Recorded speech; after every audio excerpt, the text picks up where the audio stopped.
আজকে পটল যা এনেছে সব রান্না করবো, দুই বেলায় পটল খাবো। আজকে এক রবিবারে আমাদের বাড়িতে পটল উৎসব হচ্ছে।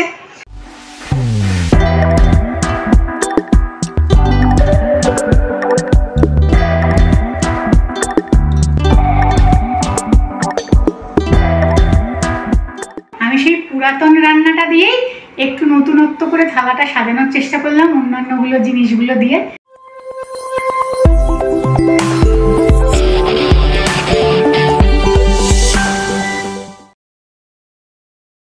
ভেরি গুড মর্নিং সকলকে, ওয়েলকাম ব্যাক টু রানী আড্ডায়। আশা করি সকলেই সুস্থ আছো, আমরাও একেবারে ঠিকঠাক আছি। তা আজকে এক রবিবারে আজকে আমাদের মাছ মাংস কিছুই হচ্ছে না, মানে ভারী অদ্ভুত ব্যাপার। রবিবারে অনেকের বাড়িতেই, বাঙালি বাড়িতে বেশ ভালো রান্না বান্না হবে, কবজি ডুবিয়ে খাওয়া হবে, তাই না? আমরা তো ছোট থেকে তাই দেখে এসেছি, রবিবার মানে বাড়িতে একটা বিশাল বাজার। গরম পড়েছে, কবজি ডুবিয়ে কিছু খেতে হবে না। অয়ন বলছে যা আনতে হবে সকাল সকাল বলো, বেলা হয়ে গেলে আমি আর বেরোবো না। তা অনেকদিন ধরেই আমি বলছিলাম তুমি তো পটল আনো না, আজকে পটলটা একটু দেখাও, কতটা পটল এনেছে তুমি, শুধু তোমরা একটু দেখো। বলছিল অনেকদিন ধরে পটল আনতে হবে। একজন মানুষ আমরা, হ্যাঁ, স্পন্দন তো এখনো একটা পূর্ণ মানুষের মতো খেতে পারে না, 2.5 জন মানুষ, তাতে পটল এনেছে। আমি বললাম আজকে কি শুধু আমাকে পটল দিয়ে রান্না করতে হবে? হ্যাঁ, আজকে পটল উৎসব। আজকে আমাদের বাড়িতে পটল উৎসব। আমি আর বেরিয়ে মাছ মাংস কিছু আনতে পারছি না, সুতরাং তুমি পটল দিয়ে যা পারার করো। কতটাই আনছো? 1-1.5 কেজি নাকি? 1.5 কিলোর উপর আছে। 1 কিলো 700। একটু বড় সাইজের পেয়েছি। দেখো এরকম পটল তুমি চট করে এইখানের বাজারে পাবে না, মান্ডিতে গেলে পাবে। পাওয়া যায় না, যায়, হ্যাঁ, রেয়ার। তাও সবগুলো যে আজকের তেমনটা না, একটু শুকনো আছে দু একটা, আমি নিয়ে নিয়েছি সব বেছে বেছে। আজকে এক রবিবারে আমাদের বাড়িতে পটল উৎসব হচ্ছে। তা পটল দিয়ে তো রান্না আমাকে করতে হবে, বলো, একটা থালা তো আমাকে সাজাতে হবে। দেখি কি কি করি। তবে খানিকটা একটু ভেবেছি, একদম যে ভাবেনি তা নয়। যে বড় পটলগুলোকে আলাদা করে রেখেছি, এই পটলগুলো দিয়ে খানিকটা পটল ভাজবো। আমার স্কুলে যাওয়ার সময়ের গদে বাঁধা খাবার ছিল, হয় বেগুন ভাজা নয় পটল ভাজা, সাথে একটা করে শুকনো লঙ্কা ভাজা রোজ। তবে মা শুকনো লঙ্কা দিত না, কাঁচা লঙ্কাই বেশি দিত। আর বেশ খানিকটা পটল ভাজার তেল, এই দিয়ে ভাত মেখে আমি খেতাম। আর কিছুটা আজকে আমি পটল ভাজা খাবো, হ্যাঁ, আর আমি না, মানে সবাই খাবো। আর কিছুটা পটল দিয়ে আমার মা বানাতো হচ্ছে তেল পটল। আজকে আমি তোমাদের একটু তেল পটলটাই দেখাবো, একেবারে নিরামিষ পদ্ধতিতে। শুধু একটু ইচ্ছে হলে রসুন দিত, মানে আমাদের বাড়িতে যেমন শুক্রবার দিনটা নিরামিষ খাওয়া হয়, ওই দিন হচ্ছে গিয়ে বাবা মায়ের যেহেতু দীক্ষা নিয়েছিল, তাই শুক্রবারটা আমাদের সতী মায়ের বারে নিরামিষ খাওয়া হয়। শুক্রবার ছাড়া যখন মা করতো রসুন দিত, শুক্রবার করলে রসুনটা দিত না। এখানে দেখো মাঝারি সাইজ আর ছোট সাইজ আছে, এই জায়গাটা। এইটা দিয়ে কি বানাবো এখনো ভেবে উঠতে পারিনি, তবে কিছুই বানাবো। আজকে পটল যা এনেছে সব রান্না করবো, 2 বেলায় পটল খাবো। আজকে পটলের তরকারি। চলো শুরু করে ফেলি, নাহলে শেষ করতে পারবো না। এই দেখো, স্পন্দনের জন্য সকালবেলা গোবিন্দভোগ চাল, কাঁচা মুগের ডাল আর এই আলু সিদ্ধর আলু কাটা ছিল। বলছে মা আজকে খাবো না, আজকে আমরা লুচি আলু ভাজা খাবো। তো সকালবেলা এই যে লুচি আলু ভাজার এক প্রস্তুত হয়ে গেছে। এখন হচ্ছে দুপুরের যোগ্যি শুরু হবে। পটল ভাজাগুলো ঝটপট কেটে নিই, পটলটা কেটে নিই। তো এই 5-6টা পটল দিয়ে একটা মিষ্টি বানাবো। মিষ্টি? হ্যাঁ, একটা মিষ্টি বানাবো। এইটা ভাজা করব, এটা তেল পটল করব, আর এইটা দিয়ে একটু চাল পটল করব, আর এইটা দিয়ে দেখি তিল পটল যদি কিছু একটা করি। মানে আছে পটল, সব পটল। এবার খুব তাড়াতাড়ি ঝড়ের গতিতে আমাকে রান্না করতে হবে। পটল ভাজার পটল কিন্তু অনেকেই ঘষে নেয়, আমরা যেমন মাঝে মাঝে ঘষে খাই, মাঝে মাঝে খোসাটা একটু ফেলে দিই। খোসাটা অল্প অল্প রেখে ফেলে দেওয়াটাই ছেলেটা একটু বেশি পছন্দ করে। খোসার পাহাড় হয়ে গেছে। তুমি যেরকম পটল এনেছো, খোসা তো হবেই। এক রকমের কাটা, এক রকমের কাটা, এখানে আছে, এখানে আবার কাঁকরোলও আছে। কাঁকরোলটা হলুদ হয়ে গেছিল, ওই জন্য ভাজাকে বলছি। কাটা হয়ে গেছে অলমোস্ট, 1-2 শেষ।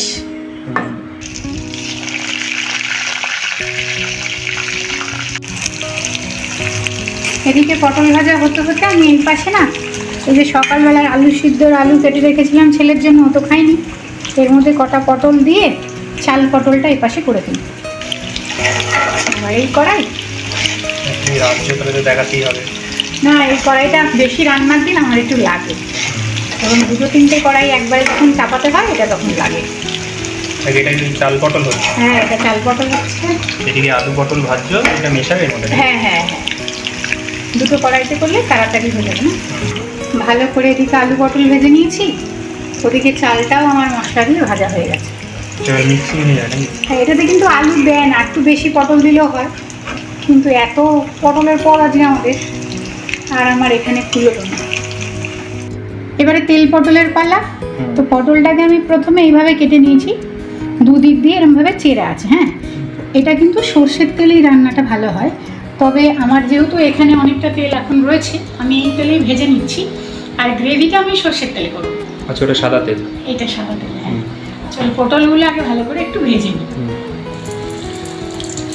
এই রেসিপিটা ডিটেইলসে দেখাবে তাই তো? এটাই দেখাচ্ছি। হ্যাঁ,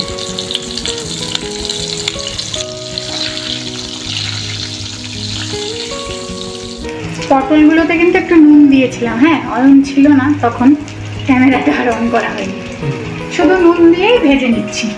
আর ওই তেল পটলটা যখন ভেজেছিলাম তখন একটু হলুদ দিয়েছিলাম, তো তেলটা একটু হলদে ভাব আছে, তাই আর হলুদ দিলাম না, বেশি পুড়ে যায় হলুদ দিলে পটল।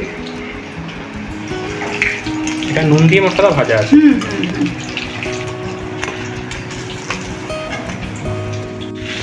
পটলটা ভাজা হতে হতে মশলাটা তৈরি করে নিই। দিয়ে দেবো জিরে, কাঁচা লঙ্কা, কটা? 4-5টা দিচ্ছ?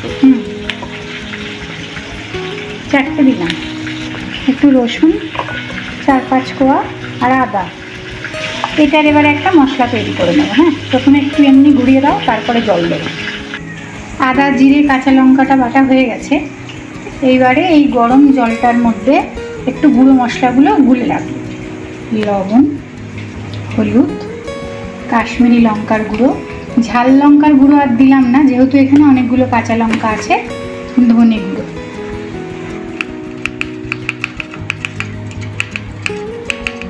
এই মশলাটার মধ্যেই একটু দারচিনি, একটা এলাচ আর একটা টমেটো ঘুরিয়ে নেব।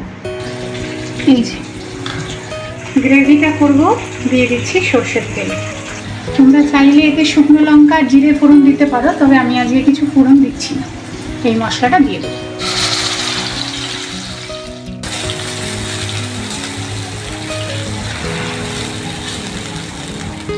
এটা কি হচ্ছে পটলের? এটা হবে তিল পটল। শুকনো লঙ্কা দিয়ে কি হবে? শুকনো লঙ্কা ভাজা? আরে এটা তো খাবো, পটল ভাজার তেল দিয়ে ভাত। ও আচ্ছা। মশলাটা ভালো করে কষানো হয়ে গেছে, এবারে এই জলে ভেজানো গুঁড়ো মশলার গোলাটা দিয়ে দেবো।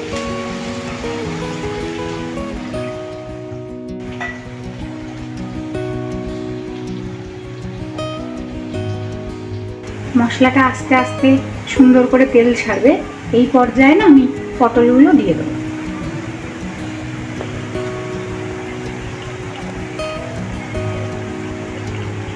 কিছু কিছু নিরামিষ রান্না আমার মায়ের হাতের দারুণ, তাই না বলো?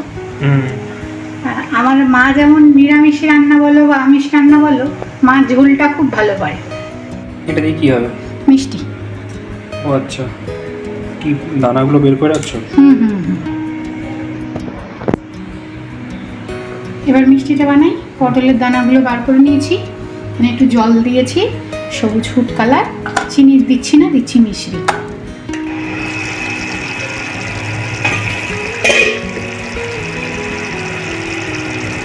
পটলগুলো এবার একটু উল্টো করে দিই। তেল পটল। এটা কিন্তু একেবারেই গরমকালের উপযোগী নয়, কেননা অনেকটাই তো তেল লাগে। তবে 5টা সাদামাটা রান্নার সাথে একটা এরকম খাওয়া যেতেই পারে। চাপা দিয়ে আবারও খানিকক্ষণ রেখে দেব।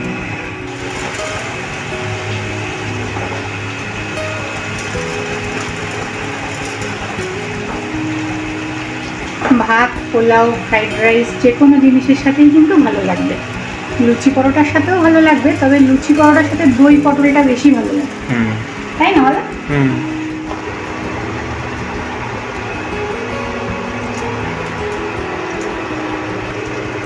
এটা না ভালো করে আগে শুকিয়ে যাক টেনে টেনে।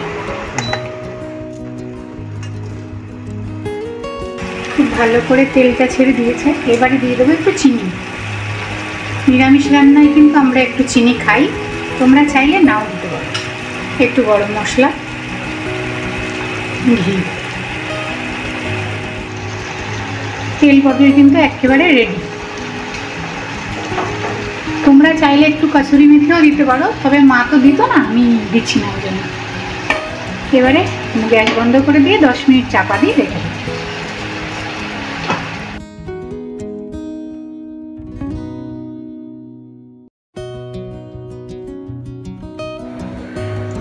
কিসের পুর বানাবো এটা?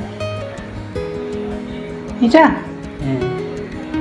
পনির আর গুঁড়ো দুধ, তাড়াতাড়ি করে আর কিছু হলো না।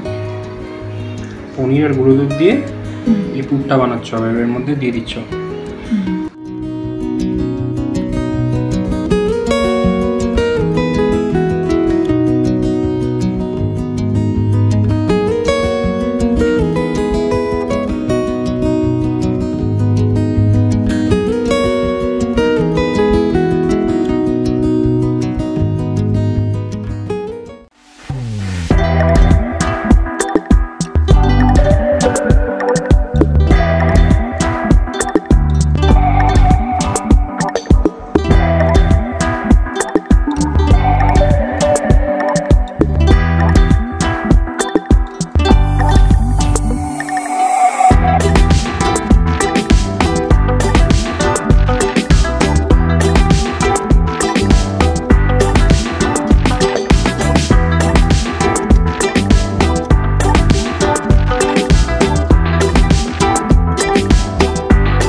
পটল উৎসব কেমন? পটল উৎসব তো ভালোই হচ্ছে। এখানে আর একটা পটলের মানে মেন রেসিপি হচ্ছে পটল দোরমা, সেটা নিরামিষ হোক বা আমিষ হোক। একদম, কিন্তু এতগুলো করলে আর সেদিন দোরমা করা যাবে না। না দোরমাতে আর কি খুব খাটনি তো। সে পটলের একটা খুব ফেমাস রেসিপি বা পটল চিংড়ি, যেটা একবার তুমি করেছিলে, ওটা তো আমিষ হয়ে যাচ্ছে। হ্যাঁ, সে আমিষ হোক নিরামিষ হোক, কিন্তু তোমার পটল চিংড়ি বলো বা পটলের দোরমা বলো, ওই রান্নাগুলো একটাই খুব মন দিয়ে করতে হয়।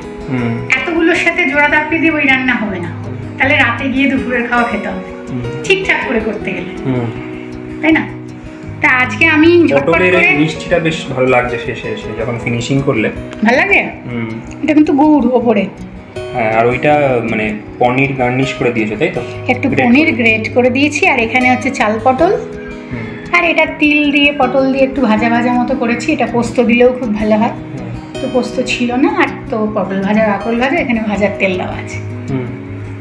আজকে আর আমি নিজেকে ধরে রাখতে পারছি না, এত খিদে পেয়ে গেছে, আর বিশেষ করে পটল ভাজা আর পটল ভাজার তেল দেখে, তাই না বলো? ঠিক আছে, তোমরাও তাহলে এভাবে বানাতে পারো, কিন্তু মানে এত কিছু যদি একদিনে সম্ভব না হয় ভেঙে ভেঙে, বা ধরো তেল পটলটা তো বানানো যেতেই পারে। তেল পটল অনেক কমন রান্না, অনেকেই করে, এবং এগুলো খুব পুরনো রান্না। দই পটল, তেল পটল এগুলো কিন্তু আমাদের দিদা ঠাকুমাদের আমলের রান্না, তার আগে থেকে তারা তাদের মা কাকিমাদের থেকে শিখে এসেছে, এমন না যে এটা কোনো নতুন কিছু। যাই হোক, আমি সেই পুরাতন রান্নাটা দিয়েই একটু নতুনত্ব করে থালাটা সাজানোর চেষ্টা করলাম অন্যান্যগুলো জিনিসগুলো দিয়ে, না হলে তো ভালো লাগে না থালাটা নেড়া নেড়া দেখতে। তবে এত কিছুর মধ্যে আজকে আর স্যালাড কাটতে পারিনি, আজকে স্যালাড ছাড়াই খেতে হবে। ঠিক আছে, ভিডিওটাও তাহলে আজকে এখানে শেষ করি। তোমাদের যদি ভালো লাগে, তোমাদের যদি থালাটা দেখে ভালো লাগে আমাকে জানাতে পারো। আমি তো আর তোমাদেরকে খাওয়াতে পারি না, যে খেয়ে তোমরা বলবে স্বাদে কেমন, সেটা একটু নিজেদেরকেই কষ্ট করে বানাতে হবে। কিন্তু দেখে যদি মনে হয় যে না গো তুমি ভালো বানিয়েছো, তাহলে সেটা আমাকে কমেন্টসে জানিও, জানলে আমার ভালো লাগবে। আজ তবে এতটুকু থাক, বাকি গল্প কথা নিয়ে আবার পরের দিনের ভিডিও দেখা হবে।